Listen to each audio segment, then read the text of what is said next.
Everyone, welcome back. ಇವತ್ತಿನ recipe ನಾನು ನಿಮಗೆ ಮೆಂತ್ಯ ಪಲಾವ್ ಮಾಡೋದು ಹೇಗೆ ಅಂತ ಹೇಳ್ಕೊಡ್ತೀನಿ. ತುಂಬ ಈಸಿ ಆ್ಯಂಡ್ ಕ್ವಿಕ್ಕಾಗಿ ಮಾಡ್ಬೋದು. ತುಂಬ ಚೆನ್ನಾಗಾಗಿತ್ತು.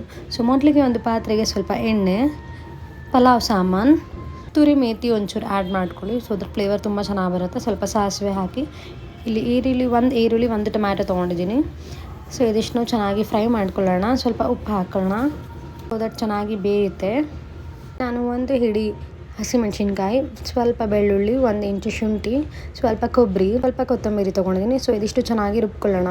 ಇಲ್ಲಿ ನಾನು 2 ಹಿಡಿ ಮೆಂತ್ಯ ಸೊಪ್ಪು ತೊಗೊಂಡಿದ್ದೀನಿ. ಸೊ ಇದನ್ನು ಒಗ್ಗರಣೆಗೆ ಆ್ಯಡ್ ಮಾಡಿಕೊಂಡು ಚೆನ್ನಾಗಿ ಹಸಿ ವಾಸನೆ ಹೋಗೋ ತನಕ ಫ್ರೈ ಮಾಡ್ಕೊಳ್ಳೋಣ. ನಾನು ತೆಗೆದಿಟ್ಕೊಂಡಿರೋಂಥ ಮಸಾಲೆನ ಜಾರ್ಗೆ ಆ್ಯಡ್ ಮಾಡಿ ಫೈನ್ ಪೇಸ್ಟಾಗಿ ರುಬ್ಕೋತೀನಿ. ಚೆನ್ನಾಗಿ ಸ್ಮೂತಾಗಿ ಬ್ಲೆಂಡ್ ಆಗಿದೆ. ಸೊ ಈಗ ಮಸಾಲೆನ ಆ್ಯಡ್ ಮಾಡ್ಕೊಳ್ಳೋಣ. ಚೆನ್ನಾಗಿ ಹುರ್ಕೊಳ್ಳಿ ಹಸಿ ವಾಸನೆ ಹೋಗೋ ತನಕ. ಇಲ್ಲಿ ನಾನು 2 ಗ್ಲಾಸ್ ಆಫ್ ವಾಟರ್ ಆ್ಯಡ್ ಮಾಡ್ಕೋತಾ ಇದ್ದೀನಿ. ನಾನು 1 ಗ್ಲಾಸ್ ಆಫ್ ರೈಸ್ ತೊಗೊಂಡಿರೋದು. ದಟ್ ಕರೆಕ್ಟಾಗಿ ಮೆತ್ತಗಾಗುತ್ತೆ. ಸೊ ನಿಮಗೇನಾದರೂ ಉದ್ರಾಗಿ ಬೇಕು ಅಂದರೆ 2 ಗ್ಲಾಸ್ ಆಫ್ ವಾಟರ್ ಸಾಕಾಗುತ್ತೆ. ಸೊ ಇಲ್ಲಿ ನಾನು ಸ್ವಲ್ಪ ಉಪ್ಪು ಆ್ಯಡ್ ಮಾಡ್ಕೋತಾ ಇದ್ದೀನಿ. ಸೊ ಈಗ ಚೆನ್ನಾಗಿ ಕುದಿ ಬರಲಿ. ಸೊ ನೀವು ನೋಡ್ತಿರ್ಬೋದು ಚೆನ್ನಾಗಿ ಕುದಿ ಬಂದಿದೆ. ಸೊ ಕುದಿ ಬಂದಾಗ ನಾನು ಇಲ್ಲಿ 1 ಗ್ಲಾಸ್ ಆಫ್ ರೈಸ್ನ ನೆನೆಸಿಟ್ಕೊಂಡಿದ್ದೀನಿ. ಸೊ ನೆನೆಸಿರೋವಂಥ ಅಕ್ಕಿನ ಆ್ಯಡ್ ಮಾಡಿಕೊಂಡು ಚೆನ್ನಾಗಿ ಮಿಕ್ಸ್ ಮಾಡ್ಕೊಳ್ಳಿ.